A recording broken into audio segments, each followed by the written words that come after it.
පෙරම් පුරලා තියෙනවා.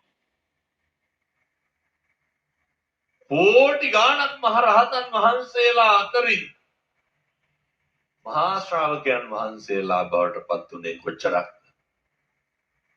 80යි. අර ප්‍රාර්ථනා කරලා තියෙනවා. මේ ප්‍රාර්ථනා වදිෂ්ඨානය ගැන නිතර දේශනා කරේ. මේ භූමියේ තියෙන වැදගත්කම බුද්ධෝත්පාද කාලයක ජීවමාන බුදුහාමුදුරුවෝ වැඩ හිටියා වගේ පිම්බිමක ඉඳගෙන බුදුහාමුදුරුවන්ට නමස්කාරය කරන්න ලැබුණා කියන්නේ මේ සිරස ආයතනයටත් පින් සිද්ධ වෙන්න ඕනේ. මේ වගේ කටයුත්ත මේ වගේ තනක් තෝරාගෙන කරන්නේ මේ වගේ තැනක ඉඳගෙන මුළු ලෝකයක් ගිනි ගන්න හදන වෙලාවේ